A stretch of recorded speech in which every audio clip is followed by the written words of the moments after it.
Te advirtieron que Nietzsche era peligroso. Tenían razón, pero no por las razones que crees. La razón por la cual aún no has conquistado el poder absoluto sobre ti mismo no es falta de capacidad, es exceso de obediencia. Fuiste domesticado para servir, no para dominar. Te enseñaron a ser predecible, a encajar, a suavizar tus aristas hasta convertirte en una pieza intercambiable del sistema.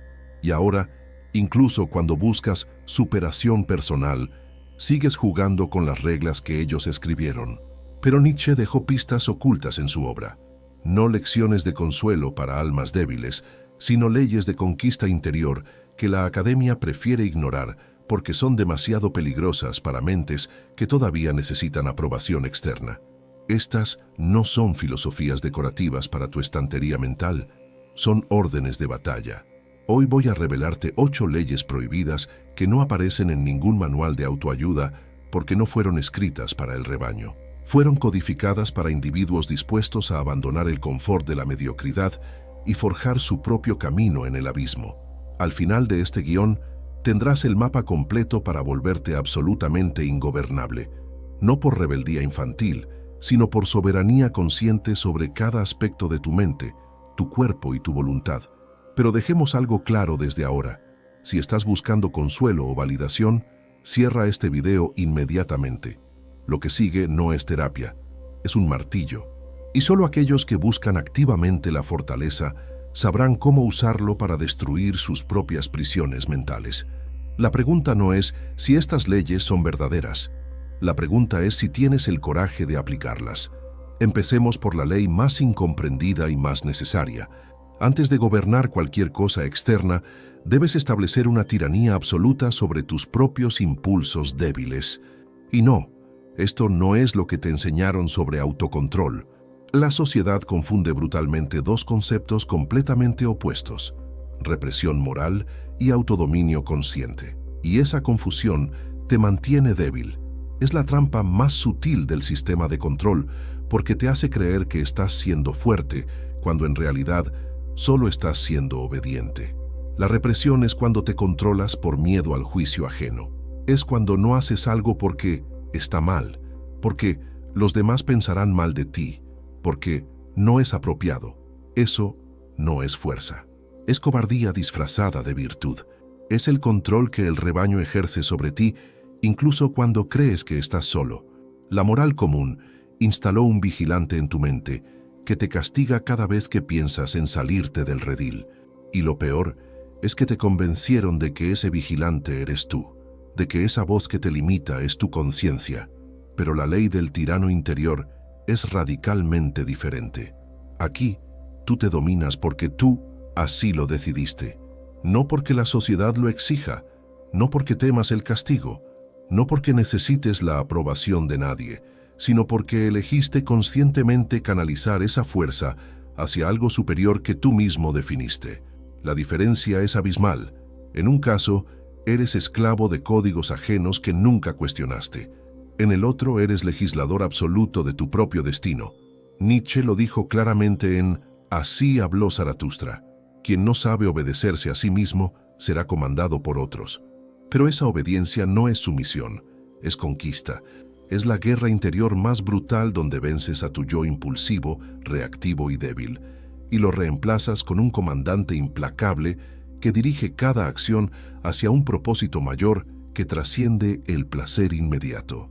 Mira a Marco Aurelio, emperador de Roma, con poder absoluto sobre millones de personas. Podría haber hecho literalmente lo que quisiera. Podría haberse entregado a cada capricho, a cada deseo, a cada impulso. Y sin embargo escribió meditaciones, no para el público, no para la posteridad, sino como disciplina privada de autodominio. Cada noche se preguntaba, ¿fui hoy gobernante de mí mismo o fui gobernado por mis impulsos? Su fuerza no venía de sus legiones, no venía de su título, venía de haberse conquistado primero a sí mismo, de haber establecido una tiranía interior tan absoluta que ningún deseo externo podía moverlo sin su permiso consciente.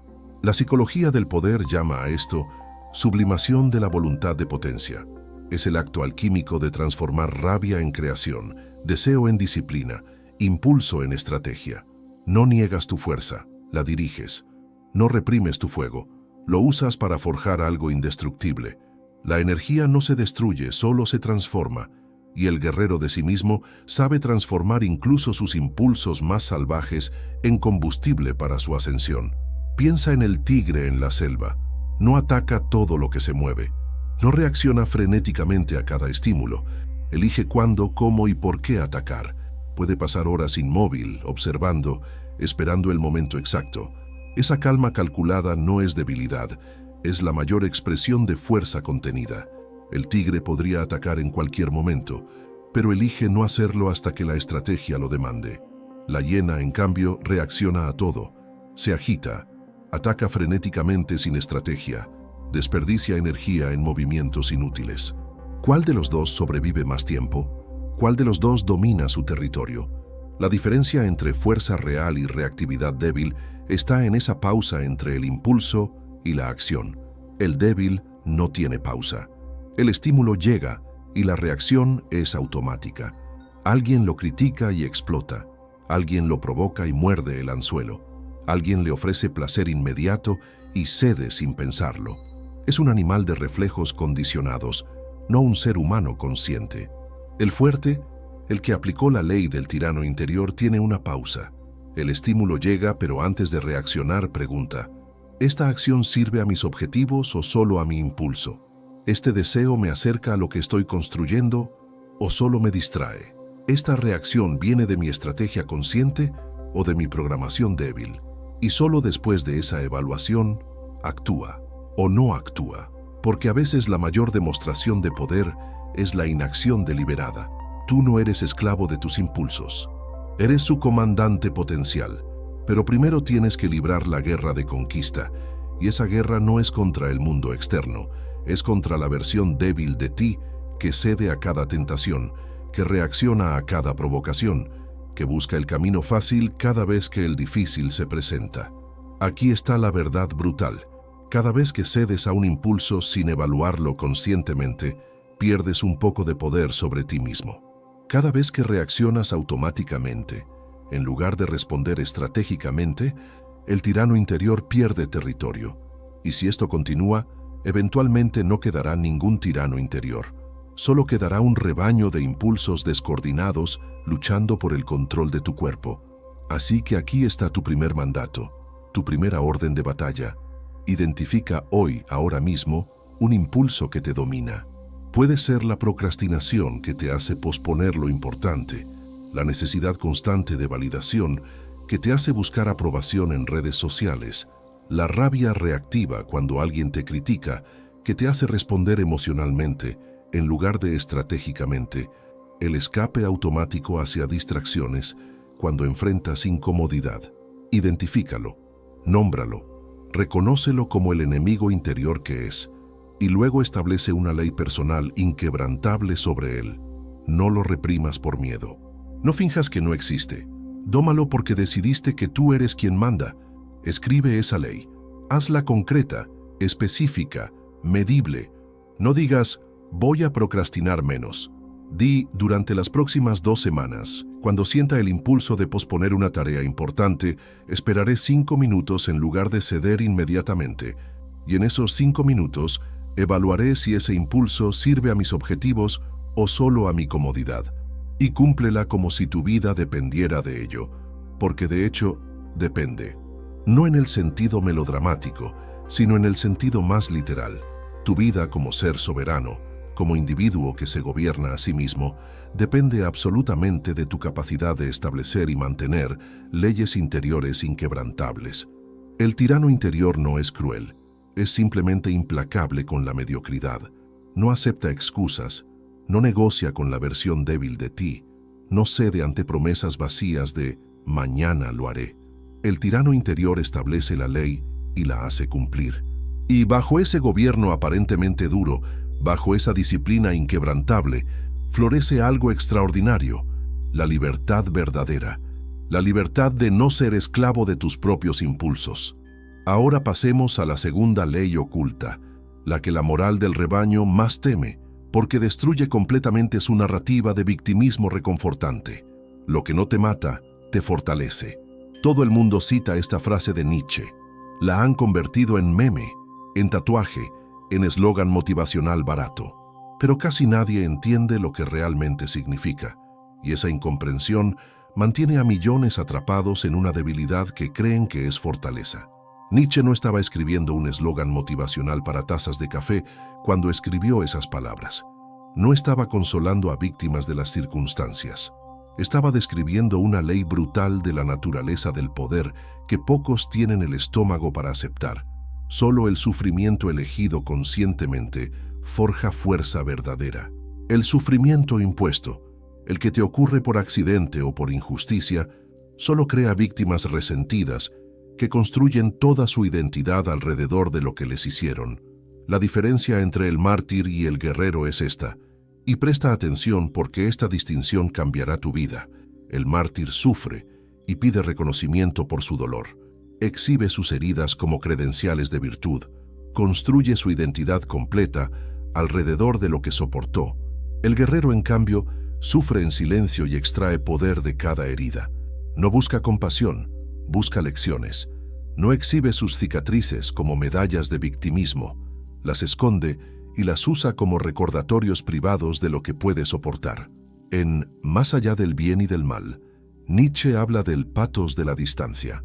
Este concepto es absolutamente central para entender la ley del abismo voluntario. Tienes que crear distancia intencional, deliberada, calculada entre tú y el confort, entre tú y el rebaño que busca seguridad por encima de todo, entre tú y tus viejas identidades débiles que te mantienen atrapado en patrones de mediocridad.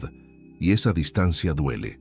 No es un dolor que te sucede pasivamente, es un dolor que tú mismo produces, activamente, deliberadamente, como el cirujano que corta su propia carne para extirpar un tumor. Aquí está la clave que la moral cristiana nunca te dirá, porque destruye completamente su narrativa de salvación a través del sufrimiento pasivo. No se trata de buscar sufrimiento por el sufrimiento mismo. Eso sería masoquismo, y el masoquismo es solo otra forma de debilidad disfrazada de fortaleza. El masoquista sufre porque no puede evitarlo, porque está atrapado en patrones de autodestrucción que no controla. Se trata de algo completamente diferente. Elegir conscientemente el camino difícil, porque sabes con certeza absoluta que es el único que forja maestría verdadera. Es la diferencia abismal entre ser torturado y elegir entrenar en condiciones extremas.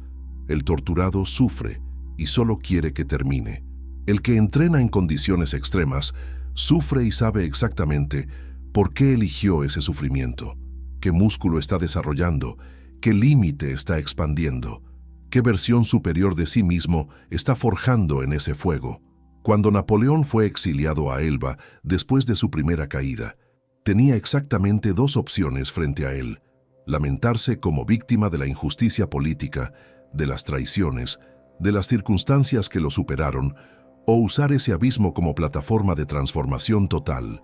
Eligió la segunda, y lo que hizo en ese exilio es la demostración perfecta de la ley del abismo voluntario.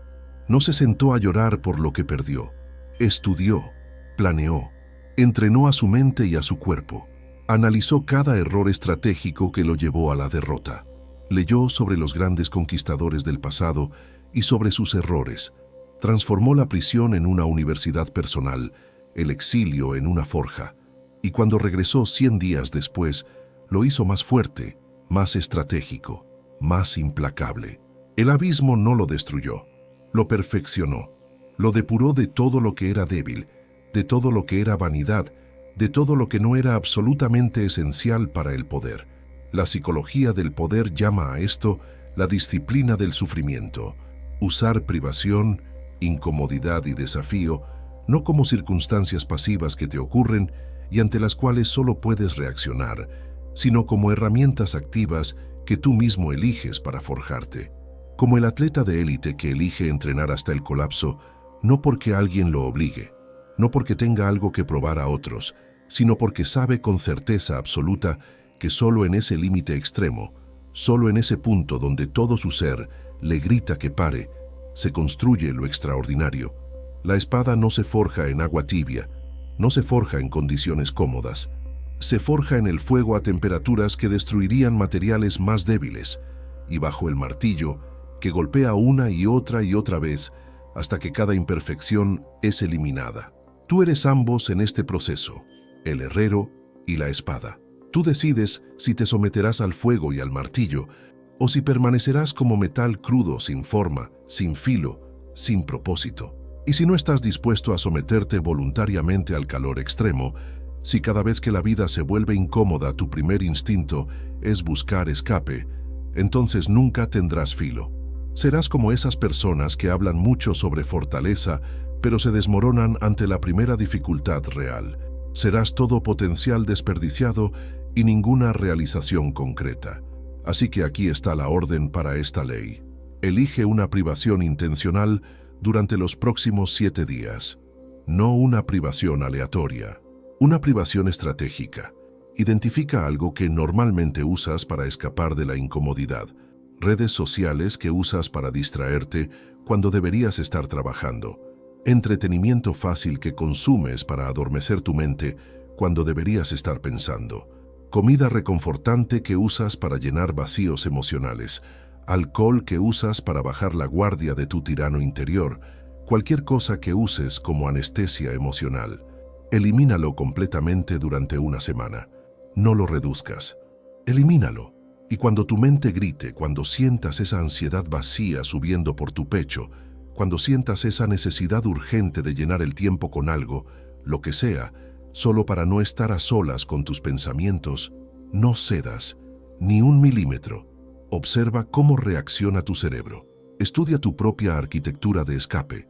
Esa incomodidad brutal que sentirás no es el problema, es la solución, es tu forja personal. Cada minuto que resistes sin ceder es un golpe de martillo que te hace más fuerte. Cada hora que pasas en esa incomodidad sin buscar escape es una capa de debilidad que se quema. Cada día que completas esa privación voluntaria es una victoria sobre la versión débil de ti que necesitaba esas muletas para funcionar. El abismo voluntario no es un castigo que te impones por masoquismo, es una iniciación que eliges por ambición de poder. Y solo aquellos dispuestos a descender conscientemente al infierno de sus propias incomodidades pueden regresar transformados, forjados, inquebrantables. Los demás se quedarán hablando sobre fortaleza mientras huyen de cada oportunidad real de construirla. La tercera ley es la que más resistencia genera en la época de la hiperconexión. El rebaño teme la soledad porque en ella no hay validación externa. No hay likes que confirmen que existes. No hay comentarios que te digan quién eres. El espíritu superior, en cambio, exige la soledad porque es precisamente en ella, en esa ausencia total de voces ajenas, donde se construye la propia legislación interior. Vivimos en una época absolutamente obsesionada con la conexión constante. Redes sociales que nunca duermen, mensajes instantáneos que exigen respuesta inmediata, notificaciones perpetuas que interrumpen cada momento de silencio potencial. Y te vendieron todo eso como estar conectado, como algo positivo, como evolución social. Pero Nietzsche vio la trampa hace más de un siglo, mucho antes de que existiera Internet. La socialización excesiva no es conexión real, es disolución sistemática de tu identidad en el mar de opiniones ajenas. Cada vez que buscas aprobación externa antes de actuar, cada vez que ajustas tu comportamiento, no por estrategia propia, sino para encajar en expectativas ajenas, cada vez que pides validación para decisiones que deberías tomar desde tu propia autoridad interior, estás terciarizando tu poder. Estás entregando el volante de tu vida a un comité invisible de personas que ni siquiera conoces realmente. La ley de la soledad fértil establece algo que la mayoría encontrará aterrador. Para construir valores verdaderamente propios, para desarrollar un sistema de creencias que sea tuyo y no un collage de opiniones que absorbiste pasivamente, necesitas aislarte del ruido constante del rebaño. No por misantropía, no porque odies a la gente, no por miedo social, sino porque la creación verdadera, la construcción de un yo auténtico e inquebrantable, exige un espacio donde la única voz que escuchas, la única que tiene poder de voto, es la tuya. En Así habló Zaratustra, Nietzsche cuenta cómo su personaje pasó 10 años completos en la montaña, completamente solo, antes de descender para compartir su filosofía con la humanidad. Y esos 10 años no fueron desperdicio. No fueron aislamiento por cobardía, fueron absolutamente necesarios.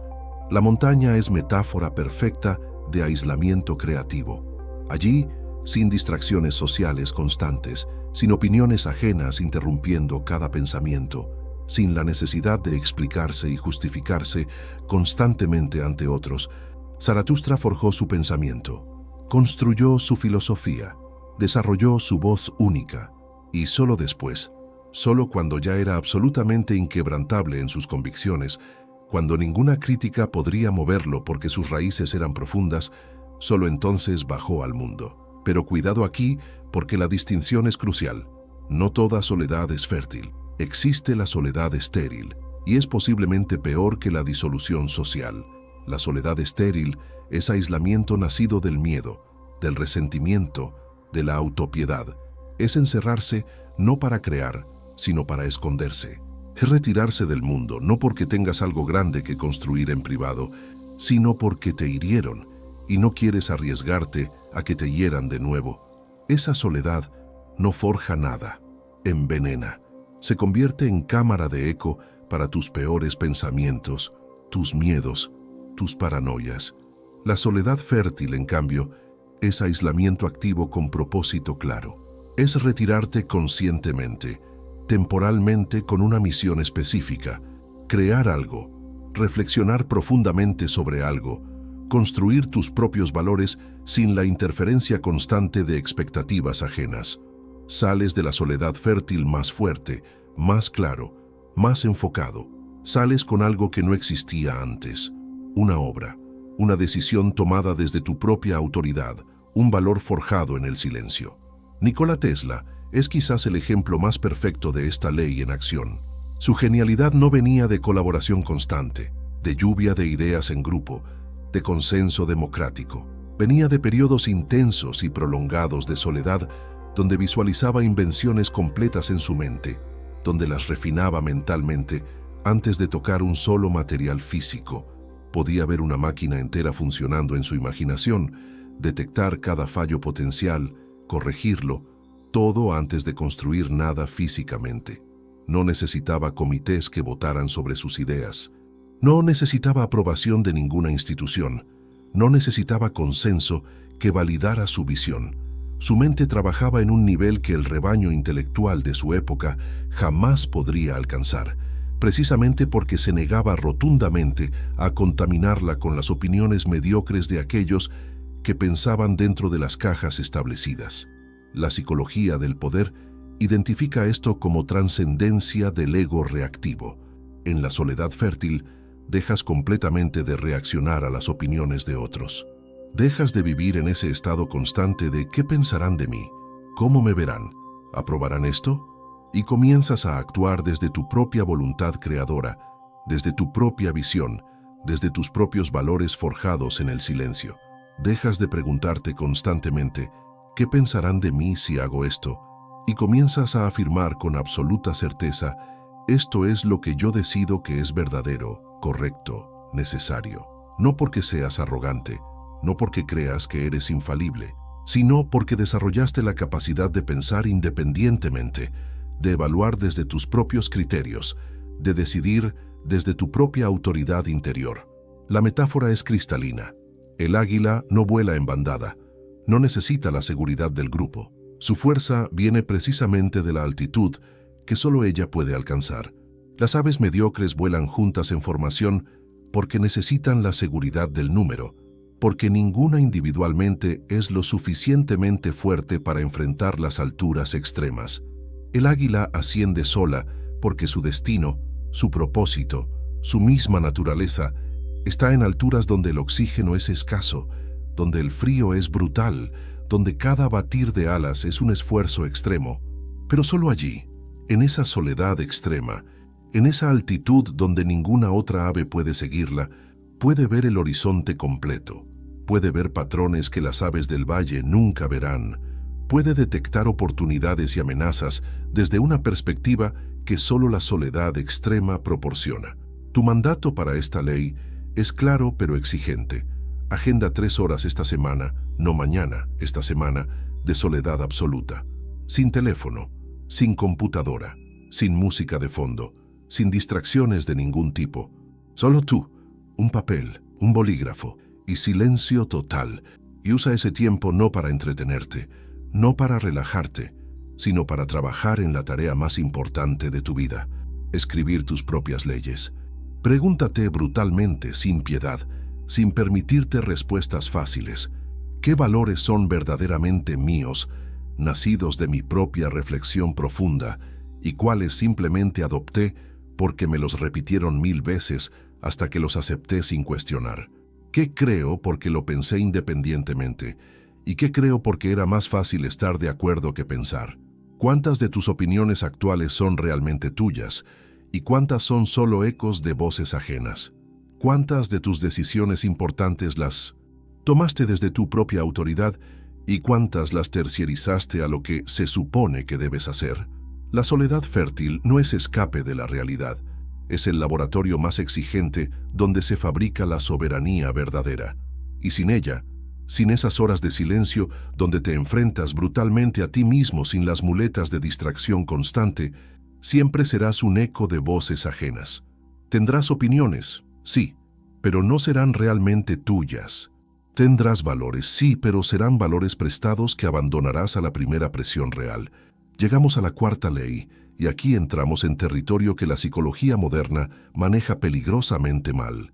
Cargas patrones inconscientes de sufrimiento, memorias que se activan automáticamente, traumas que dictan tu comportamiento sin que lo notes, resentimientos que se repiten en ciclos viciosos generación tras generación. Y la psicología moderna te dice con toda su autoridad institucional: cura tu dolor, procésalo, libéralo, perdona y olvida. Pero Nietzsche, que entendía la naturaleza humana a un nivel que pocos han alcanzado, dice algo radicalmente distinto, algo que la mayoría encontrará perturbador. Usa tu dolor. La diferencia entre estas dos aproximaciones es absolutamente fundamental y cambiará completamente tu relación con tu propio pasado. Curar, en el sentido terapéutico moderno, busca eliminar el dolor, procesarlo hasta que desaparezca, neutralizarlo hasta que ya no te afecte. El objetivo es que puedas hablar de tu trauma sin sentir nada, como si le hubiera ocurrido a otra persona. Transmutar, en cambio, busca algo completamente diferente: transformar ese dolor en poder utilizable. No eliminarlo, no neutralizarlo, sino convertirlo en combustible de alta potencia para tu ascensión. En la genealogía de la moral, Nietzsche realiza una disección quirúrgica del concepto de resentimiento como el veneno más peligroso del débil. El resentido vive absolutamente obsesionado con quien lo hirió. Construye toda su identidad, su narrativa personal completa, alrededor de esa herida original. Se define por lo que le hicieron.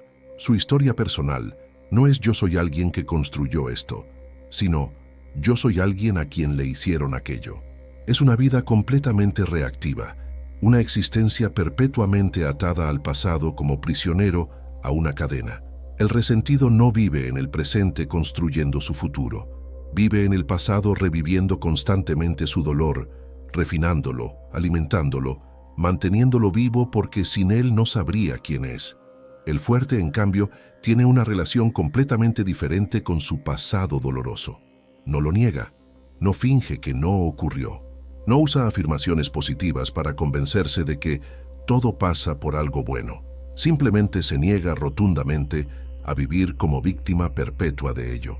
Se niega a construir su identidad alrededor de lo que le hicieron. Aquí está la distinción crítica que te liberará si la comprendes profundamente. La víctima dice: mi trauma me define y me limita. Soy lo que me hicieron. No puedo ser más porque me rompieron. El guerrero transmutador dice algo completamente distinto. Mi pasado, incluyendo todo lo doloroso, es materia prima de alta calidad para la obra que estoy construyendo. Cada herida es una lección sobre la naturaleza humana. Cada traición me enseñó sobre la lealtad. Cada pérdida me mostró qué es realmente importante. Uno está atrapado permanentemente en la narrativa del daño, como insecto en ámbar. El otro convierte activamente el daño en combustible creativo, en motivación inagotable, en sabiduría práctica sobre cómo funciona el mundo real. Beethoven es el caso supremo de esta ley en acción. Quedó sordo. Déjame repetir eso para que entiendas la magnitud de lo que estamos hablando. Un compositor, alguien cuya vida entera giraba alrededor del sonido, quedó completamente sordo. Para cualquier otra persona, eso habría sido una sentencia de muerte creativa, el final absoluto de su carrera, la justificación perfecta para rendirse, para amargarse, para vivir el resto de sus días como víctima de una cruel injusticia cósmica. Pero en lugar de rendirse, en lugar de lamentarse, en lugar de construir su identidad alrededor de «soy el compositor que quedó sordo», Beethoven hizo algo extraordinario. Usó esa rabia volcánica, esa frustración brutal, esa sensación de injusticia cósmica como fuego que alimentó sus composiciones más grandes. Su novena sinfonía, considerada por muchos como una de las obras maestras absolutas de toda la música humana, fue compuesta cuando ya estaba completamente sordo. No la creó a pesar de la sordera. Esa es la forma débil de contar la historia. La creó usando activamente la energía brutal, la rabia transformadora, el fuego interior que esa pérdida generó. Cada nota de esa sinfonía lleva el peso de esa transmutación. Es dolor convertido en belleza. Es injusticia convertida en trascendencia. Es destrucción convertida en creación. Eso es transmutación en su forma más pura. No es olvidar lo que te hicieron. No es perdonar en el sentido cristiano débil de acepta lo que te hicieron, da la otra mejilla y sigue adelante como si nada. Es usar conscientemente, estratégicamente, sin piedad hacia tu propia debilidad, esa energía del dolor como fuerza propulsora para crear algo que justifique absolutamente todo lo que sufriste. La psicología del poder identifica esto como el cuerpo de dolor consciente. Este concepto es crucial. Reconoces los gatillos emocionales específicos que te hacen reaccionar automáticamente. Abandono, rechazo, traición, humillación, lo que sea que active tu patrón de sufrimiento. Y en lugar de ser víctima inconsciente de esos gatillos, en lugar de reaccionar cada vez que alguien inconscientemente toca esa herida antigua, deliberadamente los reprogramas. Creas un proyecto concreto, algo real y tangible en el mundo físico, que canalice toda esa energía. No la reprimes.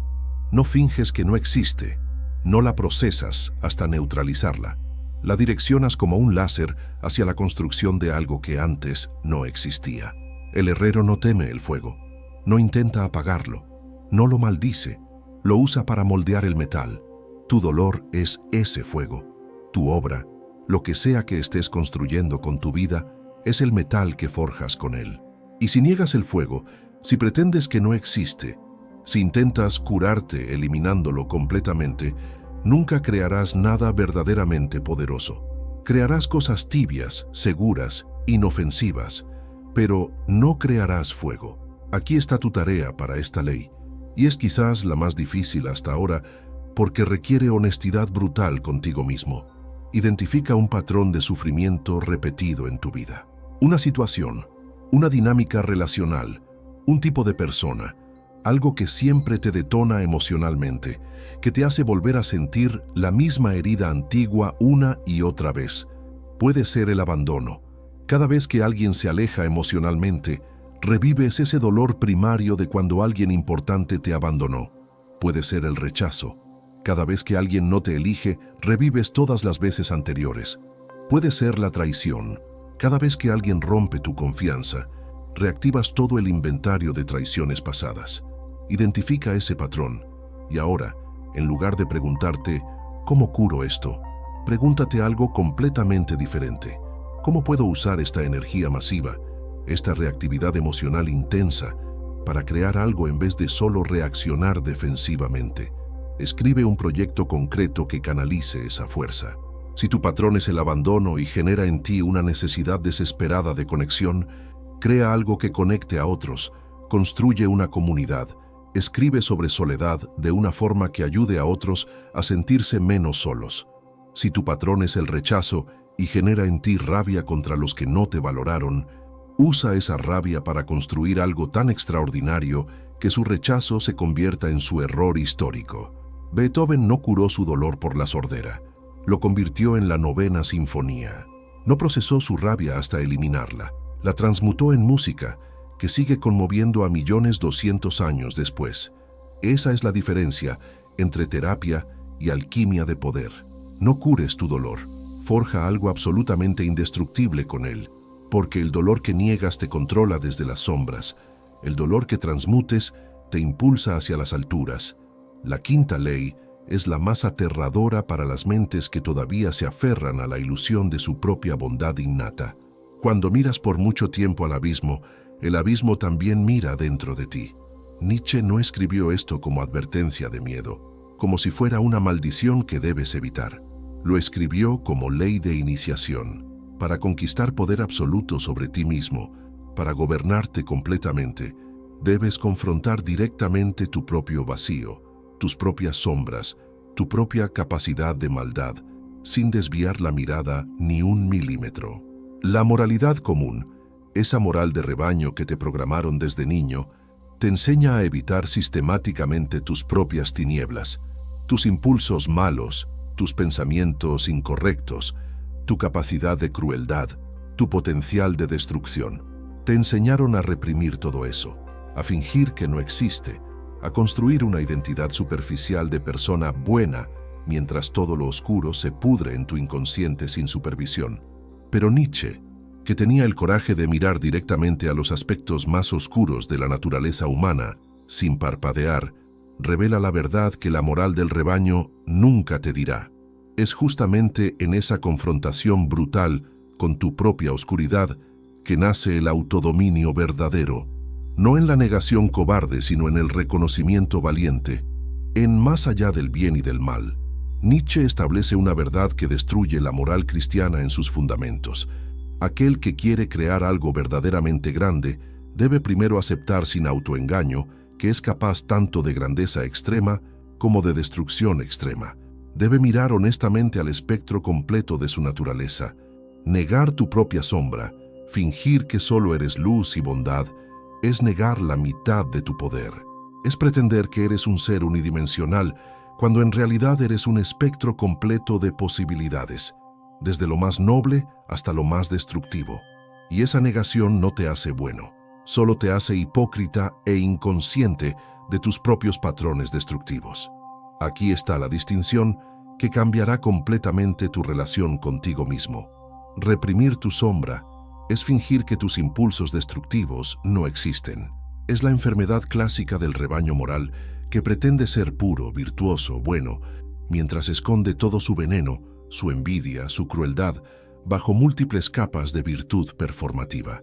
Esas son las personas que hablan constantemente sobre bondad y compasión, pero que secretamente disfrutan cuando sus enemigos caen, que predican amor universal, pero que internamente hierven de resentimiento. Integración consciente, en cambio, es algo completamente diferente y requiere un nivel de valentía que pocos poseen. Es reconocer sin autoengaño tu capacidad total de destrucción. Es mirar honestamente y admitir, sí, soy capaz de crueldad. Sí, soy capaz de manipulación. Sí, soy capaz de destruir a alguien si decido hacerlo. Y entonces, desde ese reconocimiento brutal, elegir conscientemente cuándo y cómo usar esa capacidad o sublimar esa fuerza oscura en creación. Churchill es un ejemplo perfecto de esto. Era alcohólico, sufría de depresión severa que él llamaba su perro negro. Tenía episodios de oscuridad mental brutal, donde todo parecía sin sentido. Y además de eso, era capaz de crueldad política extrema cuando la situación lo demandaba. Podía tomar decisiones que resultarían en miles de muertes si la estrategia lo requería, pero no negó esa intensidad emocional extrema. No fingió ser un líder sereno y equilibrado todo el tiempo. No reprimió su capacidad de tomar decisiones brutales. En cambio, canalizó toda esa intensidad, toda esa oscuridad, toda esa capacidad de dureza para mantenerse despierto durante la Segunda Guerra Mundial, para tomar decisiones imposibles que líderes más equilibrados habrían evitado por cobardía moral, para liderar cuando todos los demás querían negociar y rendirse. Su sombra, su oscuridad, su depresión, su capacidad de crueldad cuando era necesario, no fueron sus enemigos, fueron su combustible. Integró conscientemente esos aspectos oscuros y los usó estratégicamente cuando la supervivencia de su nación lo demandaba. La psicología del poder llama a esto autoconocimiento brutal. Mirarte a ti mismo en el espejo sin ninguna de las máscaras morales que usas para el mundo externo, sin ninguno de los filtros sociales que te protegen de verte como realmente eres. Verte completamente, capaz de grandeza y capaz de ruina. Y entonces, desde ese conocimiento total, elegir. No eres bueno por naturaleza. Esa es una mentira reconfortante que te vendieron para controlarte. No eres malo por naturaleza.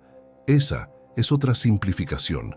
Eres poder sin etiqueta moral predefinida y tú, solo tú, decides momento a momento qué hacer con ese poder. Puedes construir o destruir, puedes elevar o hundir, puedes crear belleza o sembrar caos. Y solo cuando aceptas honestamente que ambas posibilidades existen igualmente en ti, solo entonces puedes realmente elegir. El león no finge ser herbívoro para sentirse mejor consigo mismo. No reprime su naturaleza depredadora porque otros herbívoros puedan juzgarlo. Sabe exactamente lo que es. Sabe que tiene garras diseñadas para desgarrar.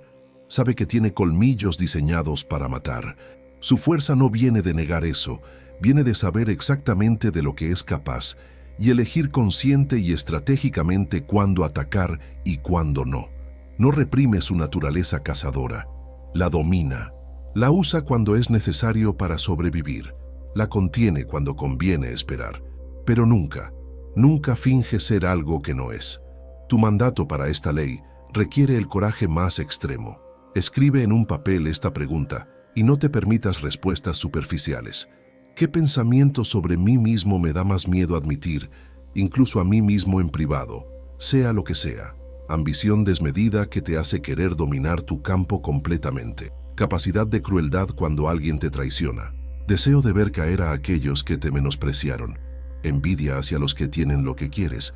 Orgullo extremo que te hace sentir superior a la mayoría. Necesidad de control absoluto sobre tu entorno. Lo que sea que reprimes, porque la moral del rebaño te enseñó que no deberías sentir eso. Escríbelo sin censura. Y luego pregúntate algo completamente diferente de lo que la moral común te diría.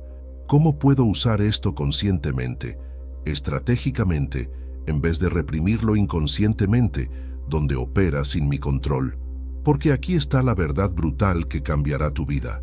Lo que niegas no desaparece, solo se vuelve inconsciente. Y lo inconsciente es incontrolable. Opera en las sombras, sabotea tus mejores intenciones, sale en momentos inoportunos, de formas que no puedes predecir ni manejar. Pero lo que integras conscientemente se convierte en herramienta, en recurso, en fuerza direccionable. Tu ambición desmedida, si la reconoces honestamente, puede construir imperios. Tu capacidad de crueldad, si la integras conscientemente, te protege de ser explotado. Tu orgullo extremo, si lo diriges estratégicamente, te impulsa a crear obras que justifiquen ese orgullo. La mirada del abismo no es maldición que debes evitar, es espejo brutal que debes buscar activamente. Y solo aquellos con el coraje de verse completamente, sin las máscaras reconfortantes de la moralidad del rebaño, pueden gobernarse completamente. Porque no puedes gobernar lo que no conoces. Y si no conoces honestamente tu propia oscuridad, esta te gobernará a ti. Si has llegado hasta aquí sin cerrar el video, sin buscar contenido más fácil de digerir, entonces ya no eres parte del rebaño. Has demostrado que tienes el estómago para verdades incómodas. Pero ahora viene el verdadero desafío, la pregunta que separa a los coleccionistas de conocimiento inútil de los guerreros reales. ¿Tienes el coraje de aplicar estas leyes o solo estás consumiendo filosofía como entretenimiento intelectual? Comparte este video con alguien que esté verdaderamente listo para despertar, no con todos, no con el rebaño que solo se ofenderá, con alguien específico que veas luchando por liberarse de su propia mediocridad. Continuemos con la sexta ley, Y aquí Nietzsche revela algo que la moral cristiana odia con cada fibra de su ser. Necesitas enemigos para crecer, no haters pasivos que comentan en redes sociales, no críticos temerosos que nunca arriesgan nada, sino resistencia activa real que te fuerce brutalmente a superar tus propias limitaciones. Sin antagonista verdadero, no hay protagonista real. La cultura moderna predica obsesivamente amor universal y aceptación de todos, como si fueran las virtudes supremas. Todo el mundo debe amarse, aceptarse, validarse mutuamente en un círculo interminable de mediocridad reconfortante. Nietzsche expone esto con precisión quirúrgica como estrategia de debilitamiento colectivo. Es una forma sofisticada de mantener a todos débiles juntos. El guerrero, el espíritu superior, el que realmente busca poder sobre sí mismo, sabe algo completamente diferente. La oposición no es obstáculo que debes lamentar, es herramienta de forja que debes buscar activamente. Cada enemigo real, cada adversario digno, te muestra con precisión quirúrgica exactamente dónde todavía eres débil, dónde tus defensas tienen huecos, dónde tu estrategia falla. En Ecce Homo, Nietzsche escribe esa frase que todos citan pero pocos comprenden profundamente. De lo que no me mata, me vuelvo más fuerte. Pero no se refiere a accidentes aleatorios del destino, a tragedias que te ocurren pasivamente. Se refiere a elegir activa y deliberadamente adversarios dignos, desafíos extremos, resistencias brutales que te obliguen a evolucionar o morir. El enemigo correcto, el antagonista digno, no te destruye. Te empuja más allá de los límites autoimpuestos que ni siquiera sabías que tenías. Te obliga a descubrir recursos internos que permanecerían dormidos en la comodidad. Te fuerza a desarrollar capacidades que nunca desarrollarías si todos te aceptaran y validaran todo el tiempo. Aquí está la distinción crítica que debes grabar en tu mente. La enemistad reactiva es odiar por resentimiento, envidiar por debilidad, atacar desde inferioridad. Eso es veneno puro del esclavo mental. Es la persona que odia a los exitosos porque le recuerdan su propio fracaso. Es la persona que ataca a los fuertes porque su existencia misma es un reproche a su debilidad. El antagonismo creador es algo completamente diferente. Es elegir conscientemente resistencias, adversarios, desafíos que te fuercen a trascender tu nivel actual. Es usar la oposición no como excusa para victimismo, sino como espejo brutalmente honesto de tus propias debilidades que aún debes superar. Steve Jobs y Bill Gates. Su rivalidad no los debilitó, los forjó en titanes de su industria. Jobs usó la competencia con Gates como combustible constante para crear productos cada vez más revolucionarios. Cada victoria de Gates era una herida directa en el ego masivo de Jobs, y esa herida lo impulsaba a trabajar más intensamente, a pensar más radicalmente, a exigirse más brutalmente a sí mismo y a su equipo. El enemigo no era obstáculo en su camino, era catalizador de su grandeza. Sin Gates empujándolo constantemente, Jobs tal vez nunca habría alcanzado las alturas que alcanzó. La resistencia lo afiló, la competencia lo perfeccionó, el antagonismo lo inmortalizó. La psicología del poder identifica esto como rivalidad sagrada. Encuentras a alguien o algo que representa el estándar exacto que quieres alcanzar o superar.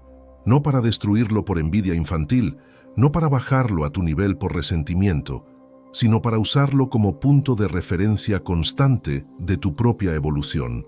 No dices, lo odio porque es mejor que yo, porque tiene lo que yo quiero, porque me hace sentir inferior. Eso es pensamiento de esclavo. Dices, lo uso como medida de lo que debo superar en mí mismo. Su nivel es mi meta mínima. Sus logros son la evidencia de lo que es posible. Y si él pudo, yo también puedo, pero mejor. La espada se afila contra la piedra. Sin fricción, sin contacto abrasivo, sin resistencia, no hay filo, solo hay metal romo e inútil. Sin resistencia externa, sin oposición que te fuerce a mejorar, no hay fortaleza real, solo hay potencial desperdiciado. Tus enemigos, tus adversarios, aquellos que se oponen a ti activamente, no son maldiciones que debes lamentar. Son herramientas de perfeccionamiento que debes casi agradecer, porque te obligan a mejorar, te fuerzan a ser más estratégico, te empujan a desarrollar capacidades que la comodidad nunca te habría motivado a desarrollar. El guerrero verdadero agradece internamente al oponente fuerte, no con palabras, no con gestos externos, sino con el reconocimiento privado de que ese adversario lo está obligando a descubrir niveles de poder, de estrategia, de determinación que nunca habría alcanzado en la comodidad de la ausencia de resistencia. Tu mandato para esta ley: identifica a alguien específico que represente el estándar que deseas alcanzar o superar, no por envidia destructiva, sino por admiración combativa.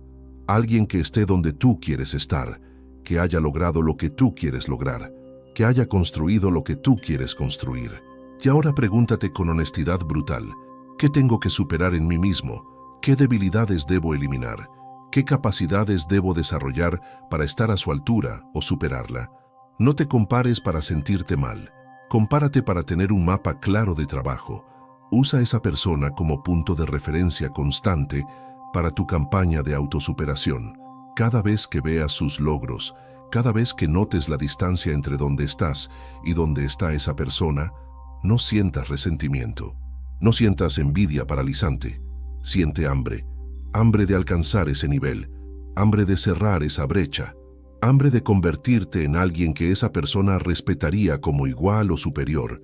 Y usa esa hambre, esa tensión productiva, como combustible inagotable para tu propia ascensión diaria. Cada día que no trabajas en cerrar esa brecha es un día que la brecha se amplía. El enemigo necesario no es quien te odia gratuitamente desde la inferioridad, es quien te muestra con su mera existencia exitosa lo que aún no eres, pero absolutamente debes convertirte.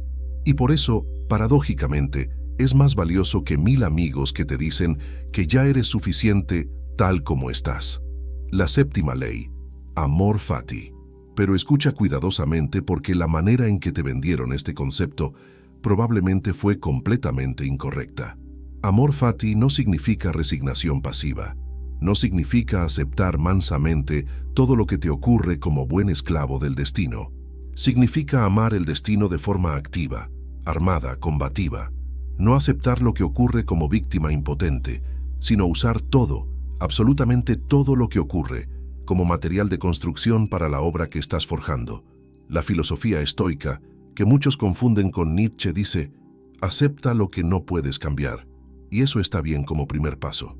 Pero Nietzsche va muchísimo más allá, a un territorio que requiere otro nivel de fortaleza mental. Ama lo que no puedes cambiar y transforma eso en arma. No es conformismo, no es resignación, es alquimia de poder en su expresión más refinada.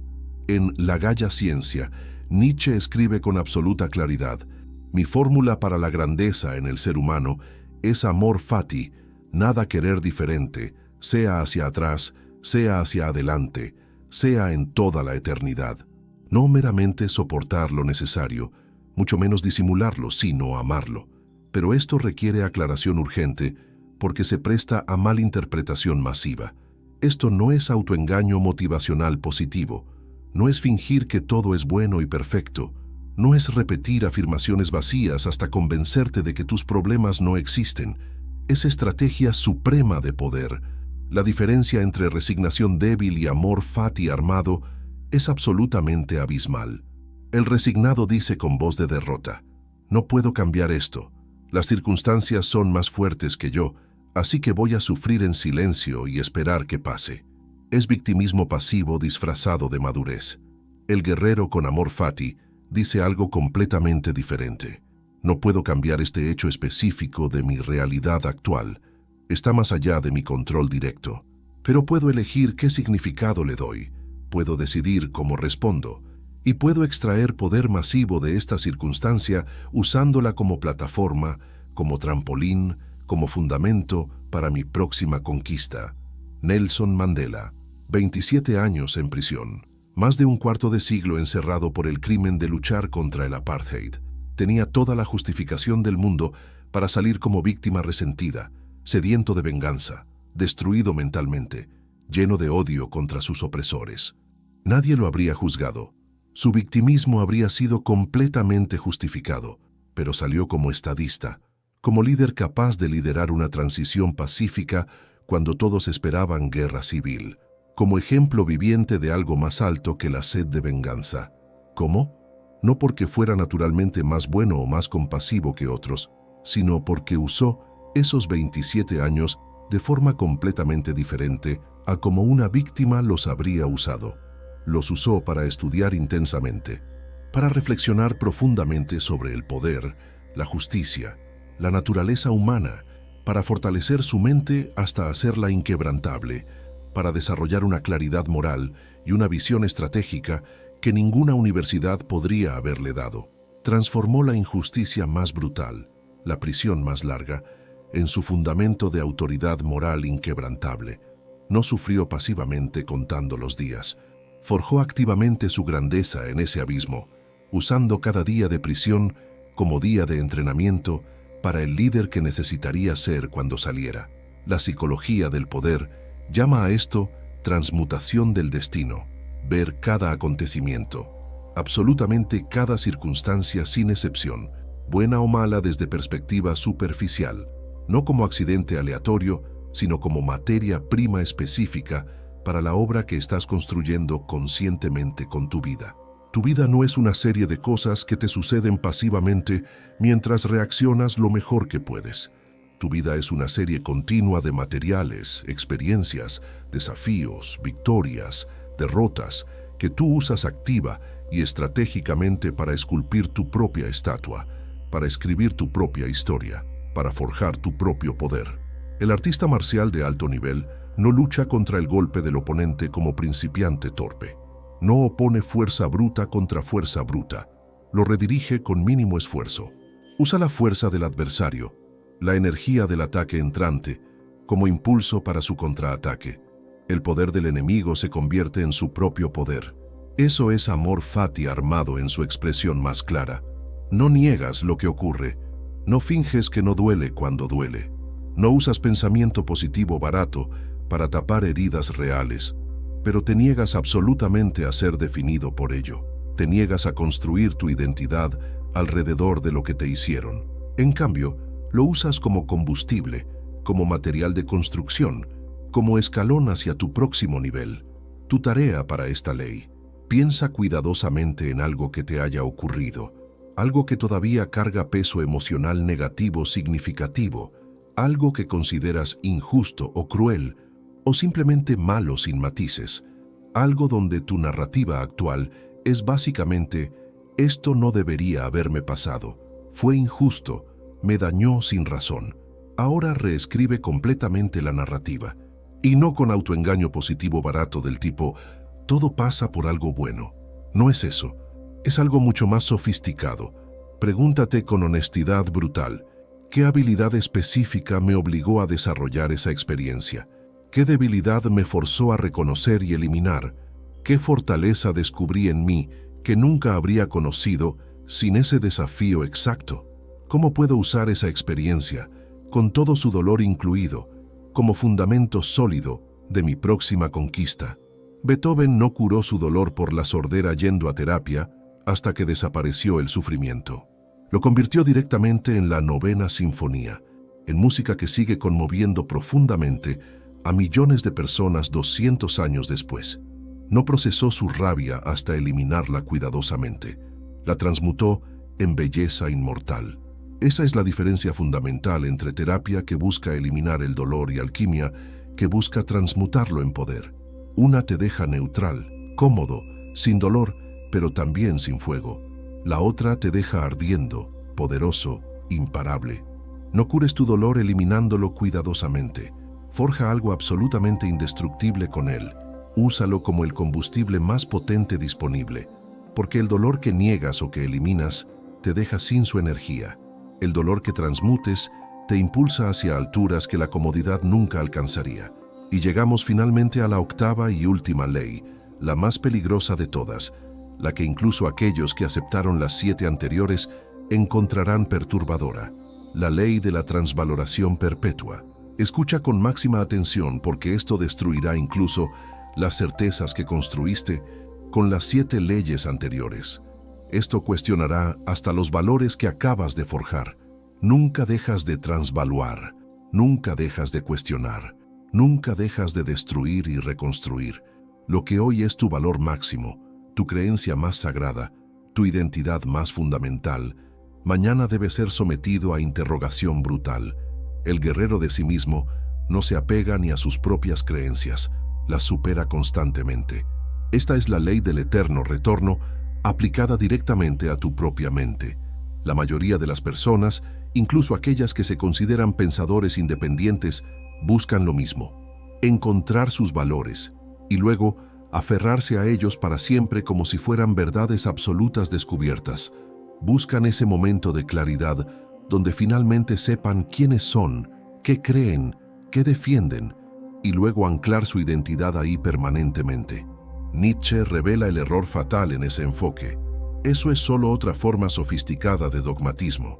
Es crear tu propio rebaño personal. Es simplemente cambiar los valores de la sociedad por tus propios valores, pero con la misma rigidez mental, la misma incapacidad de evolución, el mismo apego a certezas que te dan seguridad, pero que eventualmente se convierten en prisiones. El Übermensch, el espíritu superior, el que realmente trasciende, no solo crea valores, los destruye y recrea perpetuamente.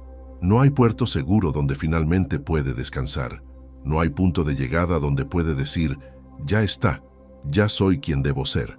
Solo hay navegación constante hacia aguas cada vez más profundas, más peligrosas, más desconocidas. En Así habló Zaratustra, Nietzsche escribe esa imagen perfecta. El hombre es una cuerda tendida entre el animal y el superhombre, una cuerda sobre un abismo. Tú nunca llegas, nunca lo logras, nunca puedes detenerte y decir, misión cumplida. Siempre estás en el proceso de convertirte en algo mayor que lo que eres ahora. Y eso significa una tarea aterradora: matar constantemente a tu yo anterior para que nazca uno superior. Aquí está la distinción brutal. El dogmatismo disfrazado es cuando creas tus propios valores a través de reflexión profunda, lo cual está bien como primer paso, pero luego los defiendes como verdad absoluta. Estos son mis valores y los defenderé sin importar qué. Suena noble, pero es simplemente cambiar un rebaño externo por un rebaño interno, cambiar los valores de la sociedad por los tuyos, pero con la misma inflexibilidad mental. La transvaloración perpetua es algo mucho más difícil, mucho más incómodo, mucho más aterrador. Es cuestionar constantemente, incluso y especialmente tus propios valores más sagrados.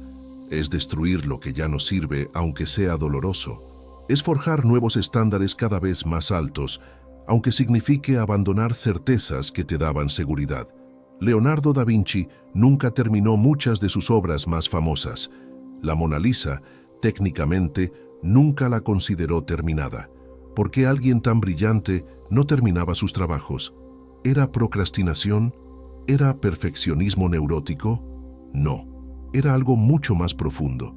Estaba constantemente evolucionando su propia técnica, su propia visión, su propia comprensión del arte. No se apegaba ni a sus propias creaciones, porque para cuando una pintura estaba casi completa, él ya había superado mentalmente esa versión de sí mismo.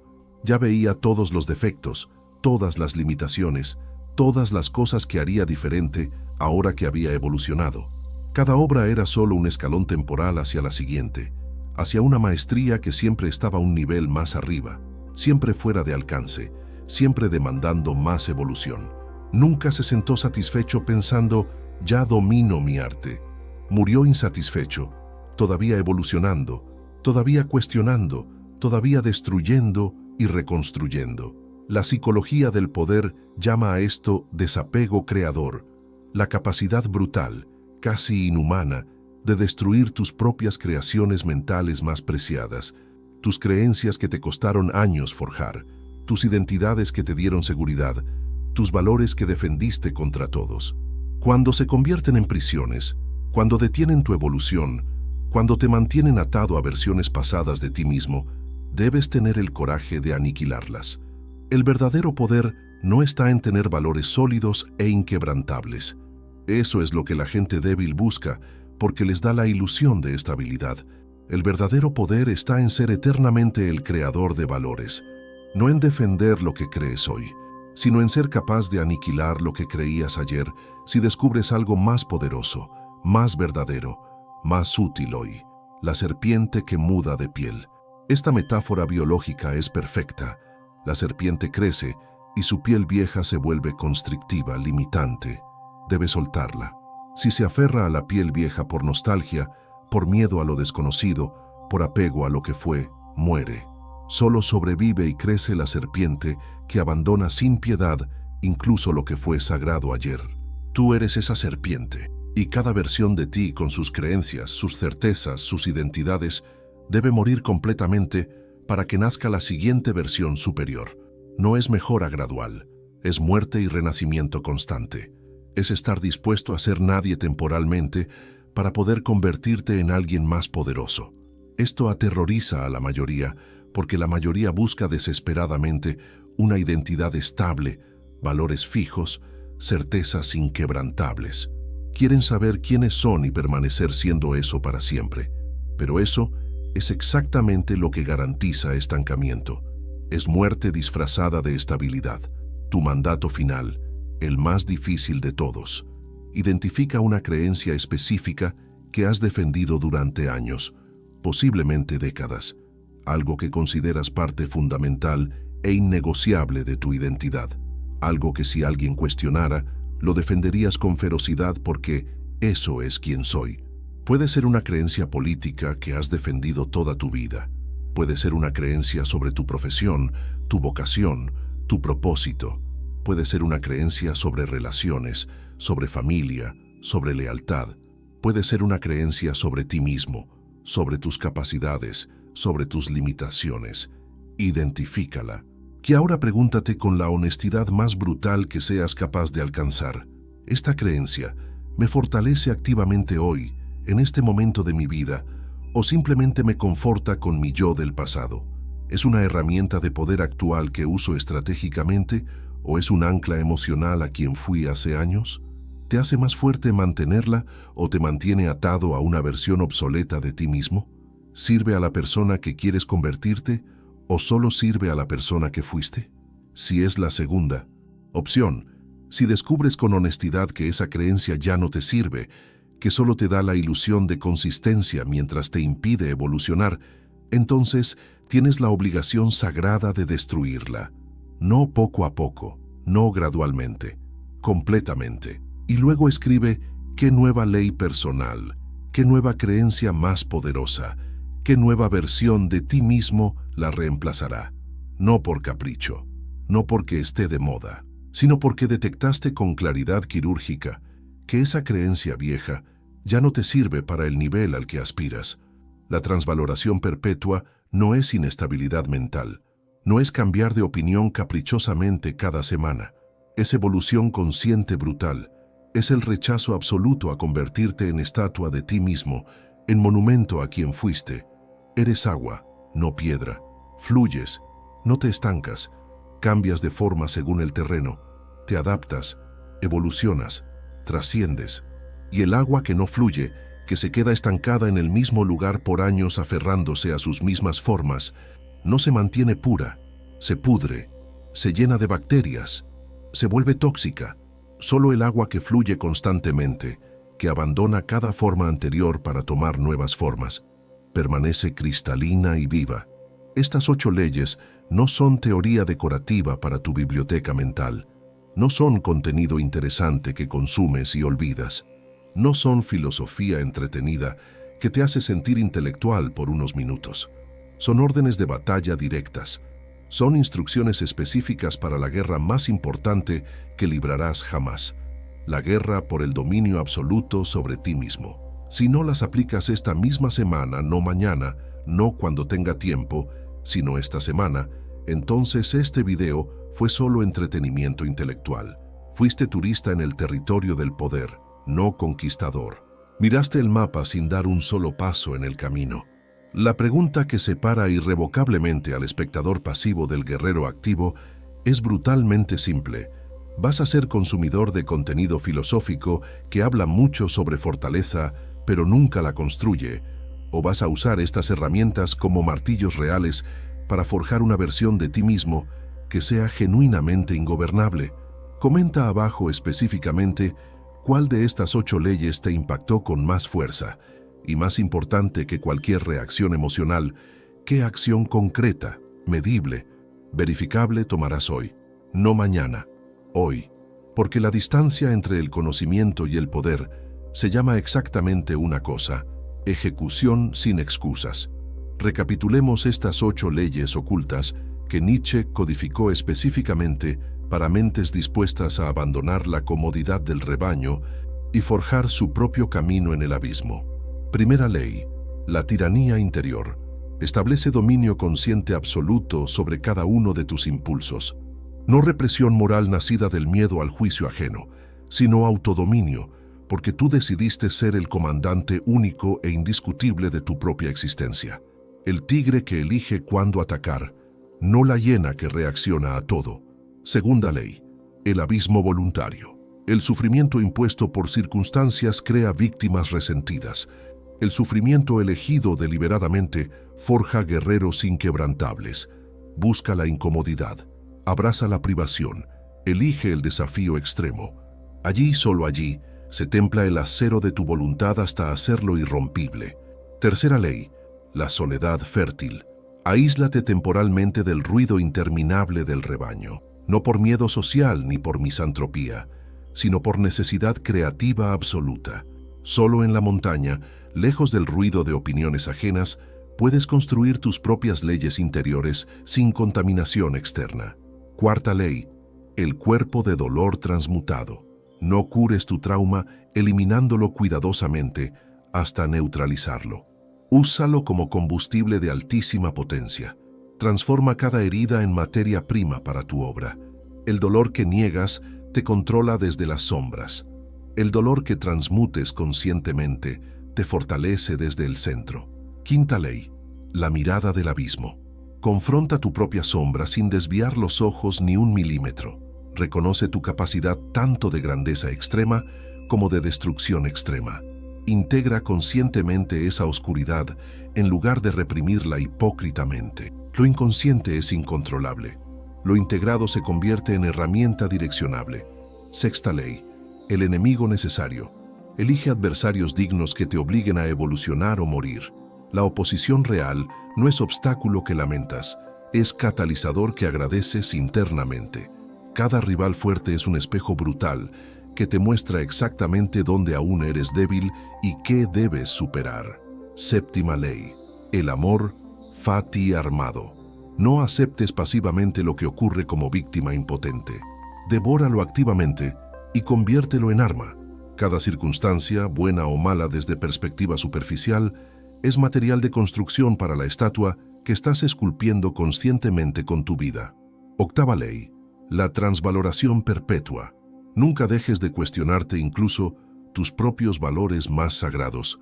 El guerrero que se apega a sus creencias como dogmas inmutables solo cambió un rebaño externo por uno interno. Destruye constantemente tu yo anterior. Mata a quien fuiste ayer para que nazca alguien superior hoy. Estas 8 leyes no fueron escritas para las masas que buscan consuelo. Nietzsche sabía con claridad absoluta que la mayoría preferirá siempre el confort de la ignorancia al poder del autoconocimiento brutal. Sabía que es infinitamente más fácil culpar al sistema, a la sociedad, a las circunstancias, a la mala suerte, que mirarse al espejo sin máscaras y admitir con honestidad devastadora: soy yo quien debe cambiar radicalmente. Pero tú llegaste hasta aquí. No cerraste el video cuando se puso incómodo. No buscaste contenido más fácil cuando las verdades se volvieron demasiado brutales. Y eso significa algo profundo. Significa que existe una parte de ti, tal vez pequeña todavía, pero innegablemente presente, que se niega a aceptar la mediocridad como destino final inevitable. Una parte que siente asco visceral ante la vida tibia del último hombre, ese ser que Nietzsche describió con desprecio perfecto, el que solo busca comodidad sin esfuerzo, seguridad sin riesgo y aprobación sin mérito. Una parte de ti que está genuinamente dispuesta a caminar solo si es necesario, a sufrir voluntariamente si eso te forja, a destruir incluso tus propias certezas reconfortantes si te mantienen estancado. La diferencia entre quién eras cuando comenzaste este video y quién puedes convertirte después de aplicar estas leyes no será el conocimiento acumulado. Cualquier persona puede acumular información. La diferencia será la acción ejecutada sin excusas. Nietzsche no te ofrece terapia reconfortante.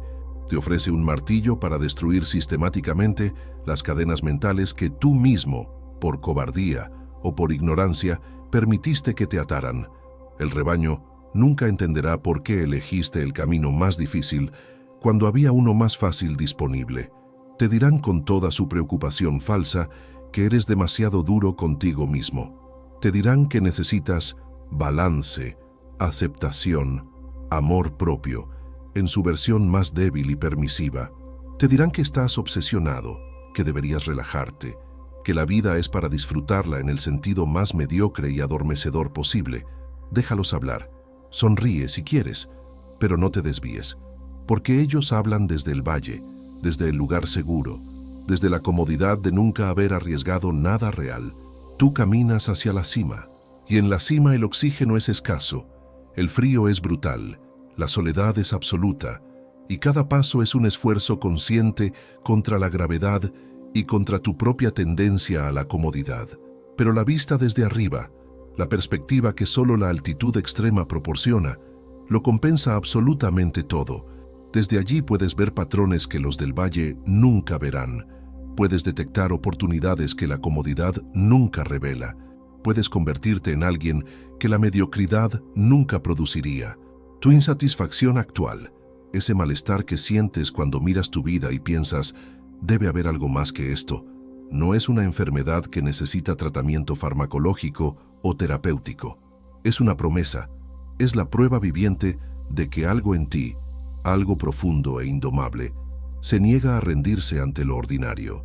Esa incomodidad que tanto trabajas para eliminar con distracciones es en realidad tu voluntad de potencia gritando desesperadamente por expresión, por manifestación, por conquista. Estas 8 leyes son tu mapa específico, pero los mapas, por detallados que sean, no caminan solos. Los mapas no te cargan, los mapas no hacen el trabajo por ti, solo te muestran el camino con precisión, te revelan el territorio, te advierten de los peligros, pero tú, solo tú, debes dar cada paso. Y ahora que conoces el camino exacto, ahora que tienes el mapa completo en tus manos, solo existen 2 opciones reales, solo 2 caminos posibles: avanzar ejecutando estas leyes sin piedad hacia tu propia debilidad, o quedarte exactamente donde estás quejándote desde el mismo lugar cómodo sobre por qué tu vida no cambia. La pregunta final, la única que verdaderamente importa, la que define todo lo que viene después de este momento, es esta. ¿Tienes el coraje no solo de entender intelectualmente estas leyes, sino de encarnarlas físicamente en tu vida diaria? ¿Tienes la disciplina brutal para aplicarlas cuando tu mente débil, tu ego herido, tu necesidad de comodidad, pidan piedad y te supliquen que pares? ¿Tienes la voluntad inquebrantable para mantenerte en el camino difícil cuando absolutamente todos a tu alrededor, sin excepción, elijan el fácil y te inviten a unirte a ellos? Si la respuesta es sí, si sientes en este momento que esa respuesta viene desde un lugar profundo y genuino, entonces, bienvenido. No a un rebaño nuevo con reglas diferentes, pero igualmente limitantes. No a una comunidad que te dará palmadas en la espalda por intención sin ejecución, sino a la soledad fértil de aquellos que decidieron, contra toda presión social, gobernarse absoluta e inquebrantablemente a sí mismos. Si la respuesta es no, si sientes honestamente que no estás listo para este nivel de exigencia, entonces al menos ahora sabes con precisión exacta dónde está el límite actual de tu voluntad, y ese conocimiento también tiene valor inmenso, porque conocer tu límite real sin autoengaño es el primer paso indispensable para eventualmente superarlo. Pero si llegaste hasta el final de este video, si estas palabras resonaron en tu interior como martillazos deliberados sobre metal caliente, si algo en ti se agitó y despertó y dijo, sí, esto es lo que necesitaba escuchar, entonces ya sabes cuál es tu respuesta real. El rebaño nunca entenderá por qué elegiste el camino más difícil. Nunca comprenderá por qué rechazaste la comodidad disponible. Nunca apreciará el nivel de autosacrificio que estás dispuesto a ejecutar. Pero tú no caminas para ser entendido por ellos. No construyes para recibir su aprobación. No te forjas para ganar su validación. Caminas para ser indestructible, y esa es la única razón que necesitas.